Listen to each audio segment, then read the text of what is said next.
Good morning everyone, welcome to six lecture of environmental engineering. कल हमने classifications पढ़े थे माइक्रोब्स के और माइक्रो ऑर्गेनिजम्स के। आज हम टाइप ऑफ माइक्रो ऑर्गेनिजम्स के बारे में पढ़ेंगे और उसकी इंपॉर्टेंस क्या है हमारी लाइफ में, उसके बारे में अपन पढ़ेंगे। ठीक है, तो टाइप ऑफ माइक्रो ऑर्गेनिज्म के अंदर जो हमारा माइक्रो ऑर्गेनिजम्स है, टाइप ऑफ माइक्रो ऑर्गेनिज्म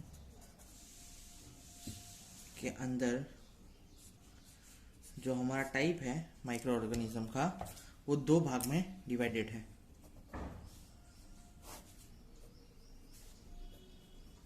पहला जो भाग है वो है प्लांट्स और दूसरा एनिमल्स। क्लियर है? ठीक है। अब जो प्लांट है उसके अंदर क्या क्या आता है? बैक्टीरिया आता है, फंगी आती है, एल्गे आता है,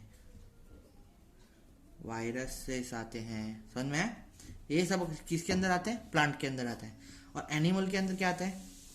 प्रोटोजोआ, फिर क्रूस्टेशियंस, है ना, फिर रोटिफर्स और वॉर्म्स, ये सब आता है। समझ में आया? तो ये सब क्या था? ये अगर कोई तुमको बोलते कि type of organism micro organism क्या है, जो कि जून 2011 और नवंबर 2011 में ही पूछा गया है, उसके बाद एक भी बार पूछा गया नहीं है। ठीक है, तो आपको ये चार्ट बना के आ जाने का और हर चीज को एक्सप्लेन कर देने का। ठीक है। अब बैक्टीरिया क्या है? तो basic group of microorganism, importance to the sanitization engineers are known as bacteria. ठीक है। This microorganism cause the most sanitary problems. जहाँ पे सैनिटाइजेशन नहीं होगा अच्छी तरीके से, या वहाँ पे साफ सफाई अच्छी तरीके से नहीं होगी, तो वहाँ पे आपको बैक्टीरिया देखने के लिए मिलेगा। अनकंट्रोल बैक्टीरिया क्या प्रोड्यूस करता है? ऑर्डर प्रोड्यूस करता है, ऑब्जेक्शनल कंडीशन प्रोजेक्ट करता है। ठीक है। फिर बैक्टीरिया अटैक करता है किसको? हायर प्लांट्स को, एनिमल्स को डिस्ट्रॉय करता है, उन लोगों को, है ना। तो इसलिए ये बैक्टीरिया है बहुत इंपॉर्टेंट है। और अगर इसमें देखा जाए तो आपको बैक्टीरिया है जैसे हमारा, उसके जो 3 तरीके के शेप में है जो बैक्टीरिया, वो हमारा डिवाइडेड है। तो मैं शेप बता देता हूँ आपको।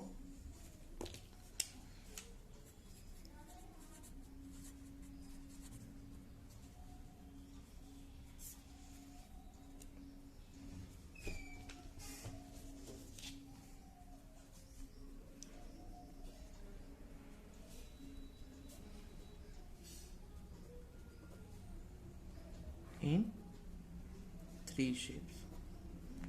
ठीक है। सबसे पहला रॉड। ठीक है, इसको बोलेंगे अपन, टेक्निकल नेम है इसका बेसिलस।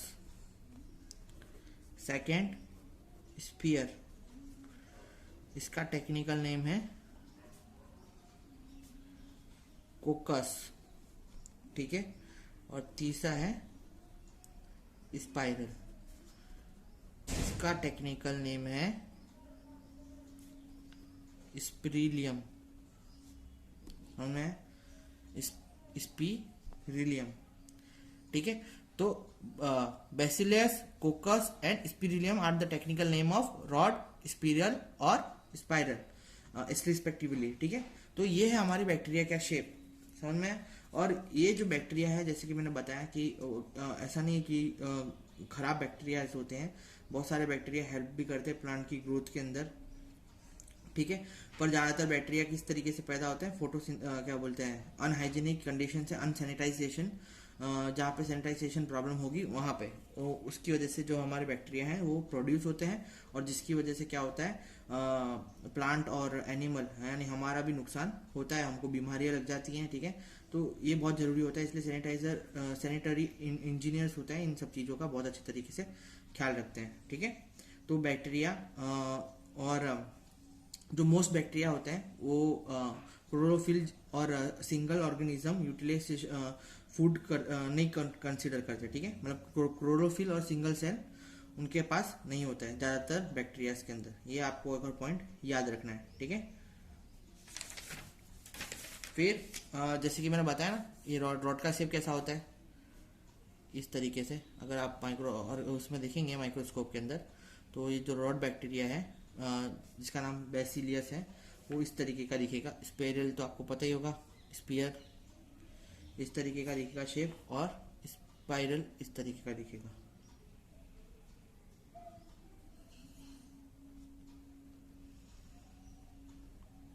क्लियर? ठीक है। अब बैक्टीरिया के फॉर्म्स भी होते हैं बहुत सारे, ठीक है। तो जो हमारे बैक्टीरिया हैं जो तीन शेप के अंदर वो डिवाइडेड है, वैसे ही जो रॉड है वो बैक्टीरिया, वो कॉमनली बैक्टीरिया फॉर्म होता है, ऑब्जर्व किया जाता है थ्री ग्रुप्स के अंदर, ठीक है। जो रॉड बैक्टीरिया है वो तीन ग्रुप के अंदर और देखा जाता है, जैसे कि मैं बताता हूँ।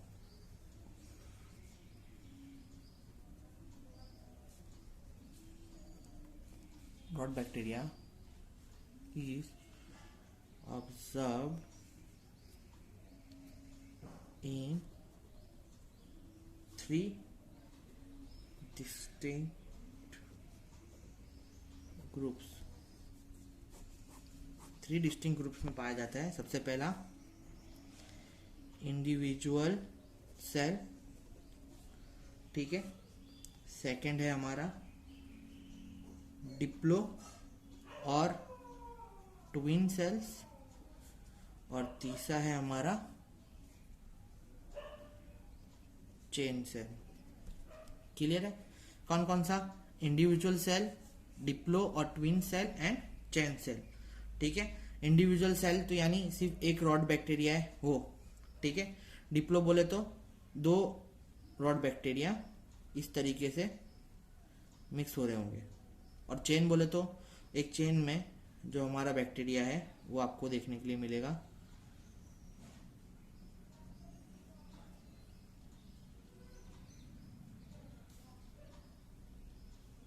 इस तरीके से चेन में बैक्टीरिया देखने के लिए मिलेगा, ठीक है। जैसे कि रॉड के तीन टाइप है ना, वैसे ही अगर देखा जाए तो स्पीयर के भी बहुत सारे टाइप्स होते हैं। स्पीयर के 5 टाइप हैं, मैं आपको बता देता हूँ। ये रॉड बैक्टीरिया के अगर 2 टाइप हैं, तो स्पीयर 3 टाइप हैं। तो sphere also divided in different groups, ठीक है। पहला कौन सा है? उसके अंदर भी इंडिविजुअल आएगा पहला, ठीक है। फिर दूसरा आएगा अपना डिप्लो, तीसरा आएगा अपना टेट्राड, फोर्थ आएगा अपना क्यूब, एंड फिफ्थ आएगा अपना चेन। समझ में आया? स्पीयर इंडिविजुअल ऐसा होगा, ठीक है। डिप्लो में इस तरीके से होगा, टेट्रा में यानी 4 इस तरीके से होंगे, ठीक है। क्यूब के अंदर यानी इस तरीके से होंगे, मतलब क्यूब बनेगा इस तरीके से,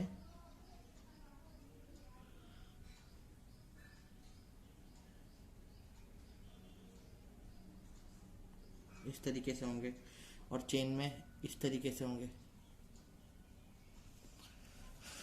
समझ में आया? तो ये था हमारा जो शेप ऑफ बैक्टीरिया, इसके ऐसे दिखने में होते हैं वो, ठीक है। साइज अगर देखेंगे तो जो एवरेज लिमिटेड सेल की साइज है, साइज का अगर चलिए पीछे बना देते, अगर साइज देखेंगे वो बैक्टीरिया की, ठीक है। तो सेल साइज जो होती है कॉमन बैक्टीरिया की, सेल साइज जो होती है फॉर कॉमन बैक्टीरिया वो होती है 0.5 माइक्रोन टू 3.0 माइक्रोन, यानी बहुत छोटी, ठीक है। समझ में है? फिर होती है एवरेज रॉड साइज, रॉड की साइज जो होती है वो होती है 0.5 टू 1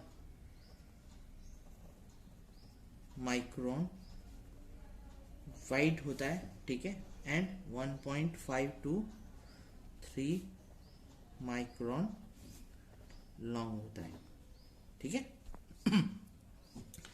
फिर हमारी एवरेज साइज ऑफ स्फीयर अगर देखेंगे तो होती है 0.5 to 1 micron in dia. Clear. और average size of spiral cell देखेंगे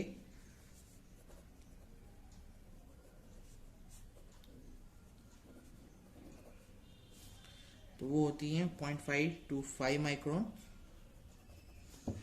विथ में and 6 to 15 micron long. Clear. तो ये हमारी जो साइज होती है किसकी, हमारे सेल्स की, वो इस तरीके से इस प्रकार से होती हैं। ठीक है। फिर इनका जो स्ट्रक्चर होता है सेल का, मैं आपको पूरा स्ट्रक्चर बैक्टीरियम का एक स्ट्रक्चर बना के दिखाता हूँ। इस तरीके का स्ट्रक्चर बनता है कि बीच में हमारा होता है न्यूक्लियस। ठीक है।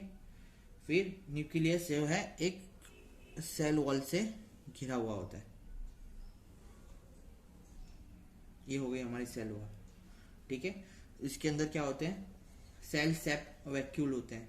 ठीक है। फिर ग्लूकोजेन होता है। फिर क्या क्या होता है, फिर सल्फर होता है, फिर वॉल्यूटिन होती है। ठीक है। ऐसे बहुत सारे तरीके के प्रकार होते हैं, है ना, इसके अंदर। फिर इसके ऊपर एक ऐसे अनबाउंडेड लेयर होती है। ये बैक्टीरिया का मैं बता रहा हूँ आपको, अगर माइक्रो ऑर्गेनिज्म में देखेंगे ना, जिसको अपन क्या बोलते हैं, स्लिम लेयर और कैप्सूल भी इसको बोलते हैं। ठीक है। इसको मैंने क्या बताया था आपको, न्यूक्लियस। ये जो भाग है, इसके अंदर ये जो होता है वो होता है सेल सेप वैक्यूल। ठीक है। फिर इसका जो अंदर का भाग होता है, ये बीच वाला भाग, ये जो बीच का एरिया है, उसको अपन क्या बोलते हैं, साइटोप्लाज्म। ठीक है। इसको अपन साइटोप्लाज्म बोलते हैं। फिर ये वाला भाग है, इसको अपन क्या बोलते हैं, वोलेटाइन। इसको हम बोलते हैं ग्लूकोजीन। ठीक है। और ये जो बीच में जो लेयर होती है ना, इसको अपन ऐसा बोलते हैं सेल वॉल। सेल वॉल बोलने के लिए भी आता है इसको। और ये एक्चुअली इस ऐसे बनी हुई होती है। और इसके जो बीच के भाग को अपन क्या बोलते हैं, साइटोप्लाज्मिक मेम्ब्रेन भी बोलते हैं। समझ में आया, साइटोप्लाज्मिक मेम्ब्रेन भी इसको बोलने में आता है। एक और चीज होती है यहाँ पे, इस तरीके का अनइवन के शेप का, जहाँ से खाना आता जाता है, वो होता है, इसको अपन क्या बोलते हैं, फेलगिला। ठीक है। फेलगिला बोलते हैं। तो इस तरीके से हमारा जो बैक्टीरिया है वो दिखता है।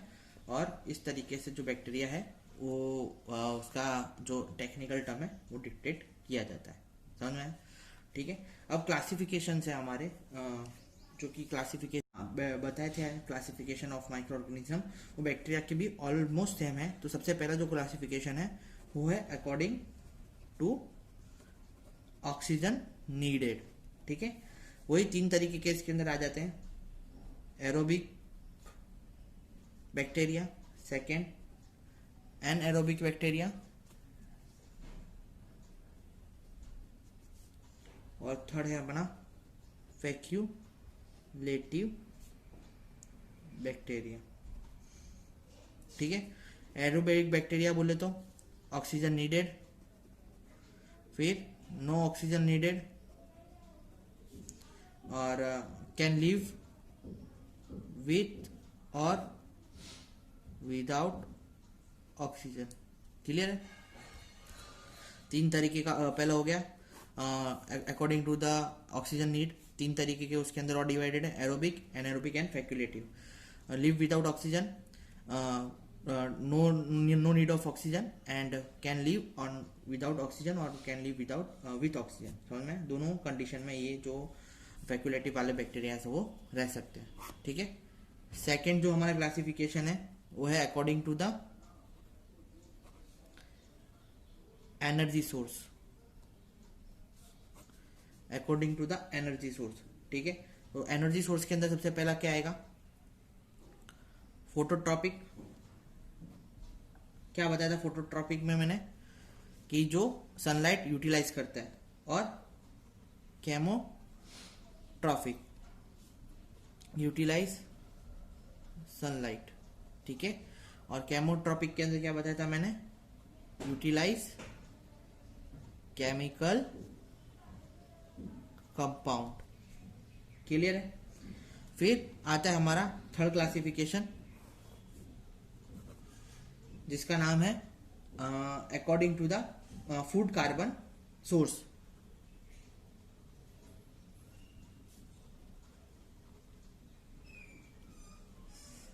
इसके अंदर भी दो थे, कौन कौन से, ऑटोट्रॉफिक एंड हेटरोट्रॉफिक।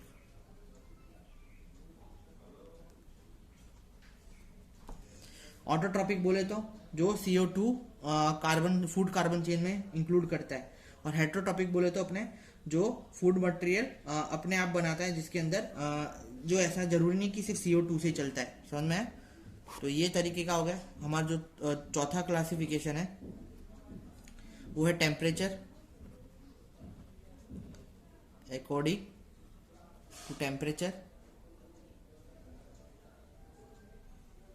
ठीक है, पहला है अपना कौन सा, साइकोफिलिक बैक्टीरिया। फिर दूसरा मेसोफिलिक, एंड तीसरा थर्मोफिलिक।